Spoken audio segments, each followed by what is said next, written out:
Salam Cakrawala, Universitas Negeri Malang, Cakramania, UM the only one. Assalamualaikum warahmatullahi wabarakatuh. Saudara mahasiswa baru yang kami cintai, selamat datang di kampus Universitas Negeri Malang, kampus yang kita cintai.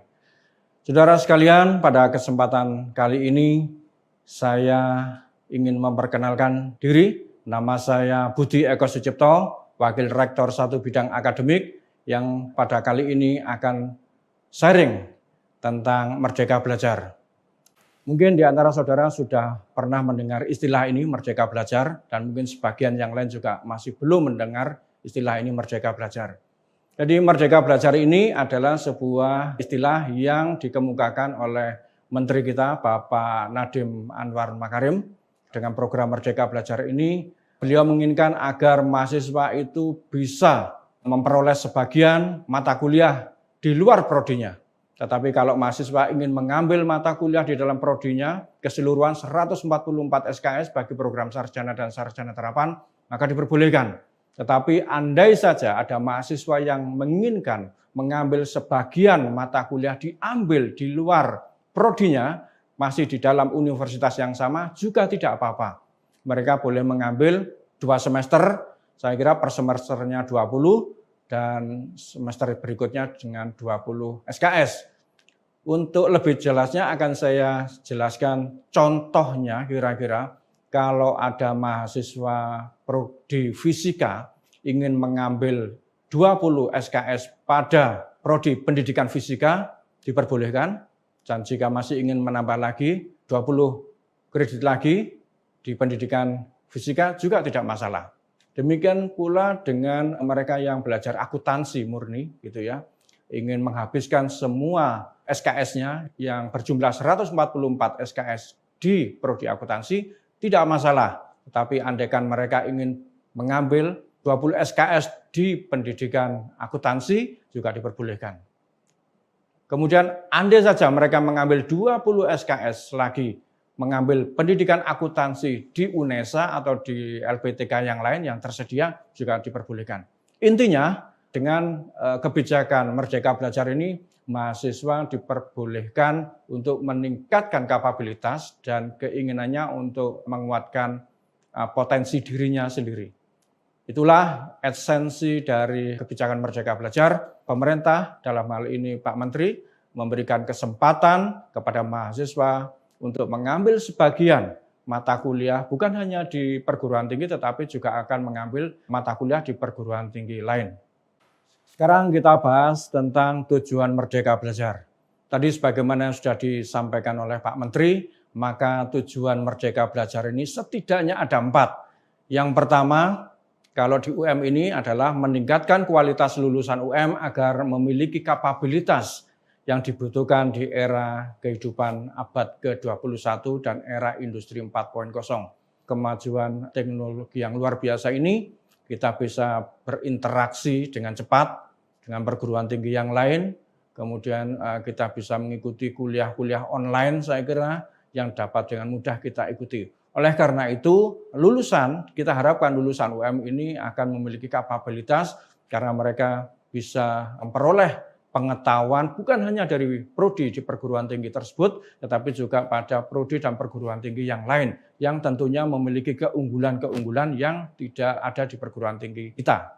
Boleh saudara bisa memilih apakah mau ke UGM, apakah mau ke Unpad, UI, barangkali semua sudah difasilitasi oleh pemerintah. Kalau saudara tertarik pada prodi tertentu, saya kira itu juga bisa. Pada awal ini pemerintah sudah meminta masing-masing perguruan tinggi menyediakan 7 mata kuliah unggulan yang bisa diambil oleh mahasiswa di seluruh Nusantara. Saya kira ini adalah salah satu upaya yang bisa dilaksanakan oleh pemerintah. Jadi mengambil mata kuliah di perguruan tinggi yang lain pun di Indonesia juga difasilitasi oleh pemerintah. Dengan tujuan yang kedua adalah meningkatkan kapabilitas belajar mahasiswa dengan pemenuhan hak belajar mahasiswa dengan menggunakan pendekatan belajar berbasis kehidupan, ya, life-based learning, pendekatan capability atau kapabilitas dan juga transdisipliner. Tadi yang saya contohkan mungkin fisika dengan pendidikan fisika, ya, akuntansi dengan pendidikan akuntansi. Andai saja saudara ingin ekstrim, misalkan manajemen, prodi manajemen, ingin mengambil mata kuliah di akuntansi pun tak masalah, karena itu juga difasilitasi. Tentunya saudara sudah mempertimbangkan mata kuliah yang ada di akuntansi, mungkin ada sesuatu yang beda dan lebih menarik daripada yang ada di sini. Dan saya kira dengan model yang semacam ini kita akan mendapatkan teman-teman belajar yang luar biasa dari berbagai pelosok di seluruh Indonesia ini. Nanti sekiranya sudah musim COVID sudah selesai, maka mereka akan berinteraksi secara tatap muka dan saudara akan berinteraksi dengan mereka dan meningkatkan wawasan-wawasan cultural saudara, wawasan budaya, menambah apresiasi terhadap keberagaman ini. Dan saya kira tentunya itu akan menambah soft skill saudara. Tujuan Merdeka Belajar yang ketiga adalah memfasilitasi hak belajar mahasiswa sesuai dengan minat dan potensi yang dimiliki. Jadi mahasiswa ini kalau memiliki minat, misalkan ingin berwirausaha, saya kira juga akan difasilitasi. Ingin membuat sebuah proyek-proyek yang akan dikompetisikan, apakah mobil hemat energi, kemudian kontes robotik, atau kontes pembuatan media pembelajaran yang menarik, bagi mahasiswa atau pembelajar, saya kira itu juga akan terfasilitasi pada tujuan Merdeka Belajar kali ini. Dan yang terakhir adalah memberikan wawasan dan pengalaman bagi mahasiswa agar dapat menjadi lulusan yang sesuai dengan profil lulusan UM. Kita ingin lulusan kita semuanya memiliki tingkat employability yang tinggi, jadi dapat mencari pekerjaan dan dapat berkompetisi di dunia industri dan di dunia usaha. Begitu. Jika mereka tidak bisa memperoleh lapangan kerja, maka mereka bisa meng-create pekerjaan itu sendiri dengan kemampuannya untuk bisa melakukan usaha dan bisa mengajak teman-teman yang lain untuk bisa bergabung di dalam usaha tersebut. Saya kira itu yang terkait dengan Merdeka Belajar. Baik saudara sekalian, kita lanjutkan dengan prosedur Merdeka Belajar. Nah, saya kira saudara sudah mulai agak tertarik sedikit ya gitu ya, bagaimana prosedurnya ini. Oleh karena itu kita akan jelaskan paling tidak ada 4 ini prosedur yang harus saudara ikuti. Yang pertama, saudara merencanakan program mata kuliah yang akan diambil bersama dosen pembimbing akademik pada Siakat. Jadi ini harus diprogram di Siakat. Jangan lupa loh ya, harus diprogram. Prosedur yang kedua adalah mengisi rencana kuliah pada Siakat setelah memperoleh persetujuan dari dosen penasihat akademik dan koordinator program studi. Saudara konsultasi dulu, kalau sudah memperoleh persetujuan, kemudian lanjutkan. Yang ketiga adalah melengkapi persyaratan kegiatan luar prodi, termasuk mengikuti seleksi apabila ada. Dan karena tempat yang terbatas misalkan, ada perguruan tinggi yang ingin kita tuju itu hanya memperbolehkan mahasiswa 30 saja misalkan, sedangkan peminatnya 60 orang, maka saudara harus mengikuti proses seleksi itu. Kalau saudara lolos, maka saudara akan masuk menjadi mahasiswa pada perguruan tinggi yang saudara tuju. Ini kalau ada seleksi. Kalau tidak ada seleksi, berapapun diterima, maka saudara beruntunglah saudara bisa mengikuti itu dan siap untuk mengikuti perkuliahan di perguruan tinggi tujuan. Dan yang terakhir adalah mengikuti program kegiatan luar prodi sesuai dengan ketentuan pedoman akademik yang ada. Jadi semuanya harus mengikuti pedoman akademik. Saya kira prodi, jurusan, fakultas, universitas akan mencoba mencarikan partner pada perguruan tinggi yang lain dan juga pada dunia usaha dan dunia industri. Tentunya ini akan bertahap gitu ya, sehingga saudara bisa mengikuti dimanapun saudara mau belajar, apakah di dunia usaha dan dunia industri atau malahan di kampus. Saya kira itu prosedur yang harus saudara ikuti. Baik, gimana saudara mahasiswa? Saudara tertarik kah? Kalau saudara tertarik, maka paling tidak ada 3 mekanisme yang bisa saudara ambil, salah satu dari 3 tersebut. Jadi kalau saudara mau mengambil mata kuliah transdisipliner lintas prodi di UM, itu bisa dilihat pada slide berikut ini.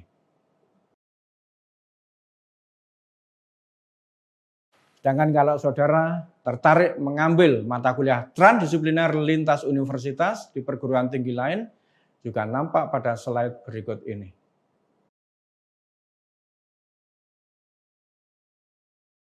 Dan yang terakhir adalah mekanisme pengambilan mata kuliah transdisipliner di dunia usaha atau dunia industri atau di lembaga lain non perguruan tinggi juga nampak pada slide berikut ini.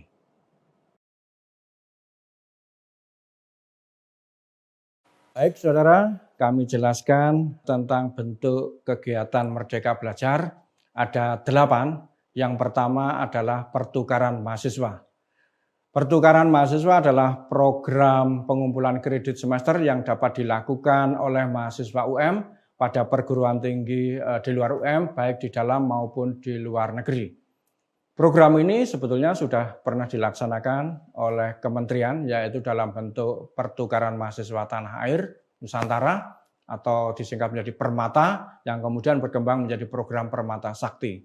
Jadi kita sudah memperoleh pengalaman untuk mengirim dan menerima mahasiswa pertukaran ini. Dan proyek ASDB 4-in-1 di UM juga pernah melaksanakan program tersebut beserta dengan universitas partner. Kalau saudara ingin melaksanakan program pertukaran mahasiswa ini, saudara bisa mengambil model pertukaran mahasiswa mode penuh, yaitu model ini dilaksanakan dengan mengambil 20 SKS mata kuliah dalam satu semester di satu perguruan tinggi di luar negeri. Dan juga bisa di dalam negeri, saya kira.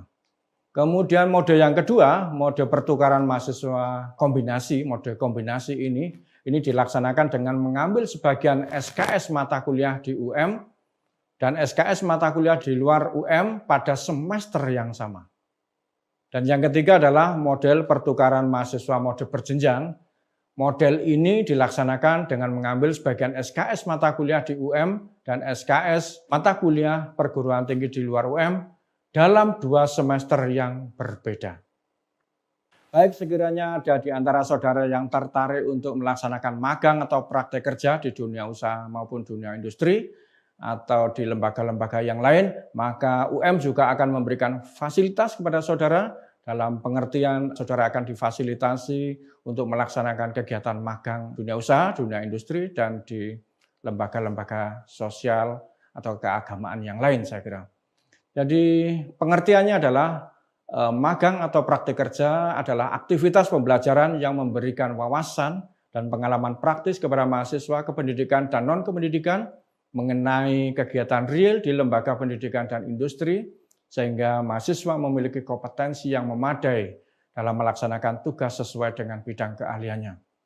Beberapa waktu yang lalu, UM telah mengirimkan mahasiswanya untuk mengikuti program magang ini yang ada di Pelindo, saya kira Pelindo 3, dan juga ada program magang di BUMN-BUMN yang lain. Saya kira antara UM dengan BUMN tersebut sudah ada perjanjian kerjasama untuk ditempati sebagai tempat magang. Dan ke depan saya kira aktivitas magang ini akan digelorakan terus dan akan ditingkatkan terus sambil ada kontribusi BUMN ini pada calon-calon lulusan kita. Nah, bagi mereka yang menginginkan magang, maka saudara harus full kalau bisa, tidak ada kuliah lagi, full 20 SKS, bekerja pada perusahaan tersebut, karena saudara akan digaji, walaupun mungkin gajinya tidak seperti kerja penuh waktu, saya kira seperti itu ya. Saudara akan digaji dan juga akan memperoleh asuransi kesehatan dan seterusnya, yang mana pada akhir magang mereka akan memberikan laporan. Jadi pihak supervisor dari dunia industri, dunia usaha, dan juga mungkin pimpinan-pimpinan instansi di mana saudara magang akan memberikan catatan-catatan portofolio atas aktivitas yang saudara lakukan selama mengikuti kegiatan magang, serta memberikan sertifikat. Nah, sertifikat ini juga akan berguna bagi saudara untuk ketika mencari pekerjaan, ya. Akan tercantum di dalam surat keterangan pendamping ijazah, saya kira itu, dan itu sangat menarik. Saudara di dunia kerja benar-benar seperti orang kerja, ada atasan, ada teman sekerja, saudara akan tunduk pada aturan-aturan yang ada di perusahaan. Misalkan kalau disuruh fingerprint, ya fingerprint, disuruh melaksanakan pekerjaan itu di bawah supervisi, monggo dilaksanakan. Nah, itu tentunya akan menambah wawasan saudara. Oh, seperti inilah bekerja pada industri yang sesungguhnya itu. Dengan demikian, saudara bisa melaksanakan itu dengan sebaik-baiknya. Andai saja saudara ingin mengambil 1 semester lagi, kami juga akan bisa mengakui sebagai 40 SKS, begitu, sehingga paling tidak saudara setahun dari masa pembelajaran ini, saudara akan di perusahaan, dan itu tentunya kalau saudara lulus akan menciptakan sebuah keunggulan tersendiri. Saudara akan memperoleh sertifikat magang selama 1 tahun, dan itu luar biasa. Dan di samping itu saudara akan kembali ke prodi untuk menyelesaikan sisa SKS yang harus saudara penuhi di dalam kurikulum tersebut. Kita telah mencanangkan kalau di UM ini 146 SKS. Kita sudah kompak semua di UM 146 SKS, sementara menurut pemerintah gitu ya, SNPT itu hanya 144 SKS. Jadi kita nambah 2 SKS saja karena mungkin ada yang 145, 146, saya kira seperti itu. Sehingga dengan nambah 2 SKS saja saya kira ini masih sedikit di atas standar dari yang sudah dicanangkan oleh pemerintah. Itu bagi mereka yang tertarik untuk magang atau praktek kerja. Baik, kita lanjutkan. Bagaimana jika di antara saudara ada yang tertarik untuk melaksanakan asistensi mengajar di satuan pendidikan? Saya kira ini juga kami bisa memfasilitasi hal ini, di mana saudara akan melaksanakan aktivitas pembelajaran dilaksanakan secara kolaboratif. Jadi saudara bekerja sama dengan guru, tutor atau fasilitator atau orang tua di berbagai satuan pendidikan dalam subsistem pendidikan formal, non-formal, dan informal. Satuan pendidikan dalam subsistem pendidikan formal meliputi jenjang pendidikan anak usia dini, yaitu taman kanak-kanak, kelompok bermain, SD atau madrasah ibtidaiyah, SMP atau madrasah sanawiyah, dan SMA atau madrasah aliyah, serta SMK. Hal ini dapat dilakukan pada satuan pendidikan dalam subsistem pendidikan non-formal antara lain lembaga kursus dan pelatihan. Saudara bisa mengajar di sana, di lembaga-lembaga kursus dan pelatihan, kemudian di sanggar-sanggar kegiatan belajar, di pusat kegiatan belajar masyarakat, bimbingan belajar juga boleh, di lembaga pelatihan, organisasi sosial kemasyarakatan, dan kelompok kepemudaan dan keagamaan. Saya kira satuan pendidikan dalam sistem pendidikan informal meliputi aktivitas pendidikan keluarga, pos PAUD, pos pelayanan terpadu, dan berbagai kelompok minat yang ada di masyarakat. Jadi saudara bisa melaksanakan ini, kalau mau 20 SKS ya monggo, kalau mau ditambahkan lagi satu semester berikutnya, kalau saudara memang passionnya ke sana, terutama ini yang teman-teman PLS, pendidikan luar sekolah, dan mungkin juga dari prodi-prodi yang lain yang ingin bahkan mengajar di pondok-pondok pesantren juga boleh. Kalau misalkan saudara memang dari bahasa Arab barangkali, ingin mengajarkan bahasa Arab atau PAI di sana, monggo dipersilakan. Semua dapat kita fasilitasi. Untuk saudara mahasiswa yang tertarik untuk melaksanakan program penelitian atau research, kami juga fasilitasi, di mana penelitian atau riset ini merupakan bentuk kegiatan pembelajaran untuk membangun cara berpikir kritis mahasiswa yang memiliki passion menjadi peneliti untuk lebih mendalami, memahami, dan mampu melaksanakan metode riset secara lebih baik, dan yang sangat dibutuhkan untuk berbagai bidang keilmuan pada jenjang pendidikan tinggi, saya kira. Kegiatan riset ini diwujudkan dengan kegiatan magang penelitian atau riset yang ada misalkan di LIPI juga bisa, di lab-lab yang ada di perguruan tinggi juga bisa, lab-lab yang ada di perguruan tinggi mitra juga bisa, baik itu di dalam maupun di luar negeri. Untuk itu, mahasiswa bisa berperan sebagai asisten peneliti. Jadi kalau di fisika barangkali saudara akan berada di lab untuk waktu tertentu sesuai arahan dari peneliti ketuanya, saya kira, atau supervisor saudara untuk mengerjakan proyek-proyek penelitian atau research, dan kemudian hasilnya akan dipublikasikan di dalam jurnal yang mana saudara akan dicantumkan namanya sebagai co-author, saya kira seperti itu. Penelitian ini juga bisa dilaksanakan, saudara mau 6 bulan boleh, mau 12 bulan boleh. Kalau 6 bulan nanti akan kami hargai 20 SKS, kalau 12 bulan kami akan hargai 40 SKS. Jadi ini bagi mereka yang memiliki passion meneliti, bukan hanya pada bidang-bidang eksakta saja, tetapi pada bidang sosial humaniora, saya kira juga bisa. Tentunya nanti akan berpartner dengan lembaga-lembaga yang memang sudah ditunjuk, dan ada kerjasama antara UM dengan lembaga penelitian yang dimaksud. Bentuk kegiatan Merdeka Belajar yang lain adalah proyek kemanusiaan.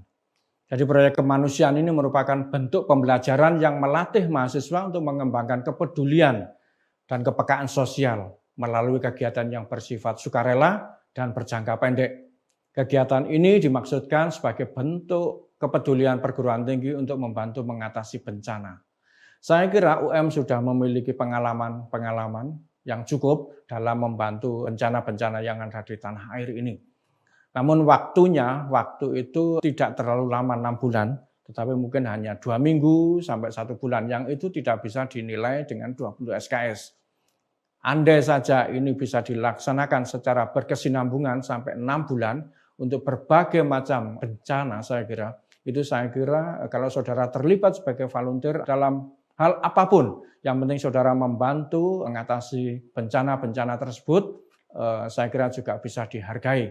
Nanti supervisor atau lembaga tempat saudara melaksanakan proyek kemanusiaan, misalkan apakah ini dilaksanakan oleh Badan Penanggulangan Bencana Alam, atau PMI, atau organisasi-organisasi sosial kemasyarakatan yang lain, yang memang memiliki kerjasama dengan UM untuk melaksanakan proyek kemanusiaan ini, maka itu akan bisa dilaksanakan dengan baik. Nah, Indonesia ini kan seringkali ya, di Indonesia terjadi bencana banjir, kemudian angin puting beliung yang mana rumah-rumah masyarakat itu juga banyak yang rusak, maka proyek kemanusiaannya bisa mungkin membantu membangun perumahan lagi, atau membenahi infrastruktur, atau bahkan menangani orang-orang yang terkena bencana ini. Teman-teman dari psikologi saya kira bisa memberikan bantuan-bantuan motivasi psikologis kepada mereka yang terkena bencana ini. Tanah longsor, gempa bumi, abrasi, kekeringan, kemudian gunung meletus, saya kira banyak sekali. Nah, saya kira misalkan Anda tertarik untuk terlibat di dalam proyek kemanusiaan ini, monggo silahkan mendaftar ke Universitas Negeri Malang, dan andai kata sudah ada PKS dengan institusi yang akan menaungi saudara, tentunya ini akan bisa diproses lebih lanjut. Bagi saudara yang tertarik untuk mengikuti kegiatan wirausaha, saya kira UM juga memberikan kesempatan untuk itu. Jadi kegiatan kewirausahaan ini merupakan bentuk pembelajaran yang mendorong pengembangan minat wirausaha mahasiswa dengan program kegiatan belajar yang sesuai. Kegiatan pembelajaran tersebut dapat dilakukan dalam bentuk yang sudah ada maksudnya bidang usahanya, maupun yang belum ada. Dan saya kira mereka harus memiliki passion dulu, sudah memiliki gambaran bisnis apa yang mau ditekuni selama 1 semester ke depan, atau bahkan bisa 2 semester ke depan. Saya kira kalau ingin memasarkan sesuatu atau memproduksi sesuatu yang merupakan dari bagian kewirausahaan ini juga bisa kita laksanakan. Kegiatan wirausaha ini tentunya tidak semuanya memiliki minat. Hanya mereka yang benar-benar memiliki passion dan ingin menumbuhkan semangat dan jiwa kewirausahaannya dalam bingkai mata kuliah, ya, kegiatan ini tentunya akan difasilitasi. Universitas Negeri Malang akan memberikan pendampingan dalam hal ini, akan menunjuk siapa-siapa yang akan mensupervisi saudara yang tertarik dalam bidang kewirausahaan ini. Misalkan saudara ingin memproduksi batik, itu saudara terlibat dengan beberapa teman, ada yang mendesain, ada yang menjual, ada yang memproduksi, dan seterusnya. Ini boleh dilaksanakan dalam bentuk kelompok yang pesertanya bukan hanya dari prodi yang sama, tetapi bisa lintas prodi. Saudara-saudara yang dari akuntansi yang memiliki passion untuk melaksanakan kegiatan kewirausahaan bisa bekerja sama dengan teman-teman dari Ekobank, ekonomi pembangunan, ataupun dari manajemen, ataukah mungkin dari teknik yang ada di tata busana, saya kira ya, tata busana, dan mungkin ada teman-teman dari MIPA yang tertarik, monggo, atau dari prodi manapun, kita bisa melaksanakan kolaborasi, membuat kegiatan kewirausahaan bersama, dan itu benar-benar akan dipantau selama 1 semester atau 2 semester ini. Kalau dipandang bahwa kegiatan itu memang pada jalur yang benar, sudah bisa menghasilkan sesuatu, dan bahkan sudah bisa dijual, nah, maka saudara bisa mengambil 1 semester berikutnya, yang itu juga akan dinilai kembali oleh prodi masing-masing. Bagi saudara yang tertarik untuk melaksanakan studi independen atau proyek independen, kami juga memfasilitasi hal tersebut, di mana saudara bisa melaksanakan kegiatan sendiri, yaitu untuk membuat sebuah karya besar yang kira-kira ini akan kita lombakan pada level nasional maupun internasional. Dan karya tersebut memang ada yang sifatnya inovatif, sehingga kita bisa memenangkan lomba-lomba baik di level nasional, regional, maupun di internasional, saya kira. Jadi saudara akan diberikan kesempatan misalkan ya untuk mengembangkan proyek-proyek robotik, membuat robot yang memang ada kontesnya, kontes robot setiap tahun itu memang ada. Dan jika memang saudara memiliki passion tersebut dengan didampingi oleh para supervisor, dosen-dosen pembimbing yang memadai, yang berpengalaman dan mumpuni, saudara akan melaksanakan kegiatan independen ini di bawah supervisor mereka. Dan jangan lupa bahwa ini memang diarahkan untuk kompetisi, baik di dalam maupun di luar negeri. Nah, saya kira ini mirip-mirip dengan kewirausahaan. Misalkan saudara ingin mengambil sebuah proyek bagaimana mengajarkan pemasaran untuk produk tertentu, ya, produk tertentu pada sebuah sentra-sentra produksi tertentu, maka saudara juga bisa melaksanakan proyek independen ini selama 6 bulan. Dan pada saat itu juga saudara mungkin di rumah atau di waktu-waktu luang bisa menyelesaikan skripsinya atau TA-nya berdasarkan proyek-proyek independen. Saudara bisa membantu misalkan kalau di IPS, di pemasaran bisa membuatkan desain, bagaimana desain pengemasan dari sebuah produk tertentu yang menarik. Karena ini orang kadang-kadang melihatnya desain ini sesuatu yang menarik, baru kita lihat isinya. Nah, dari sana kemudian saudara akan bersama dengan teman-teman yang lain dengan proyek independen yang semacam ini. Jadi proyek independen ini bisa dilaksanakan sendirian maupun bersama teman yang lain, tetapi teman yang lain mengambil tema yang mirip atau sama atau yang agak sedikit berbeda, tetapi sasaran atau garapannya sama, saya kira seperti itu. Bagi saudara yang ingin mengikuti kuliah kerja nyata tematik atau KKNT, untuk membangun desa, saya kira UM juga memfasilitasi hal ini. Tentunya UM sudah memiliki kerjasama dengan pemerintah-pemerintah daerah, mana-mana daerah atau desa yang menjadi wilayah binaan kita. Untuk itu para mahasiswa akan diminta untuk berpartisipasi untuk menjadikan sebuah desa itu desa wisata misalkan. Wisata hutan atau wisata pantai, saya kira kalau di Malang ini kan banyak pantainya. Saya kira kalau memang bisa mahasiswa kita membantu menciptakan desa wisata itu sesuai dengan keterampilannya masing-masing, ataukah ada yang membuat desain, ada yang membuat logo, ada yang memperbaiki infrastrukturnya dan perizinannya dan seterusnya, saya kira itu juga lebih bagus kalau memang konsepnya merupakan desa wisata. Jadi bukan hanya di pantai tetapi juga bisa di pegunungan barangkali, atau di kebun-kebun atau di hutan-hutan, saya kira juga bisa. Kemudian KKN yang lain misalkan kita ingin membentuk kampung Arab. Jadi ada pembicaraan atau kursus-kursus tentang bahasa Arab dan seterusnya. Kenapa tidak? Kenapa tidak? Karena kita juga punya misalkan pasar-pasar tenaga kerja kita yang menjadi sasaran-sasaran di Timur Tengah yang kalau memang di antara tenaga kerja kita itu bisa sedikit berbahasa Arab, saya kira ini merupakan nilai lebih bagi saudara-saudara kita yang akan bekerja di Timur Tengah, saya kira. Begitu pula yang ada di kampung Inggris, ya misalkan. Apakah itu yang ada di Pare, ataukah ada di tempat-tempat lain, di Surabaya, di Pasuruan barangkali, itu akan memberikan nilai lebih, atau kampung Mandarin, ya, atau kampung Mandarin bagi mereka yang ingin bekerja di misalkan di Hong Kong, di Taiwan, yang seperti itu, tentunya bahasa Mandarin juga diperlukan sekali. Sedangkan mereka yang ingin belajar bahasa Arab dapat berpartisipasi di program tersebut, saya kira. Contoh dari 2 desa binaan kita, sementara kita juga sedang menyiapkan yang namanya desa mandiri energi. Jadi memanfaatkan biogas dan mikrohidro, saya kira seperti itu. Saya kira karena ini namanya KKN tematik, tentunya tema-temanya itu nanti akan luas sekali, tergantung kebutuhan yang ada di masing-masing desa yang akan kita bina, saya kira. Saudara sekalian, itulah yang bisa kami sharingkan tentang Merdeka Belajar ini. Tentunya saudara sekarang sudah memperoleh sedikit pengetahuan, gitu ya, dan ini akan menarik keinginan saudara apakah mau mengikuti Merdeka Belajar ini atau tidak.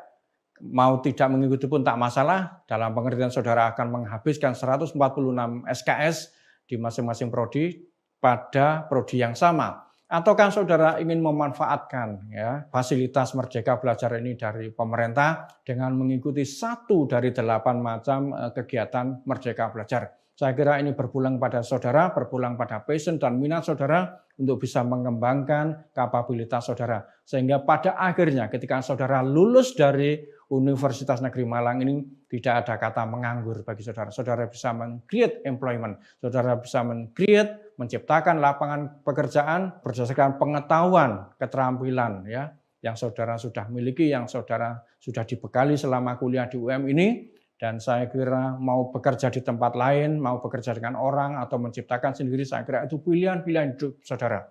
Kami hanya bisa mendoakan bahwa dengan membekali saudara berbagai pengetahuan yang memadai, keterampilan, dan peningkatan kapabilitas melalui transdisipliner, kita harapkan saudara menjadi lulusan-lulusan UM yang mumpuni, lulusan-lulusan UM yang berdaya guna dimanapun saudara berada. Saya kira itu yang dapat kami sampaikan tentang Merdeka Belajar ini. Kurang dan lebihnya mohon maaf. Wassalamualaikum warahmatullahi wabarakatuh.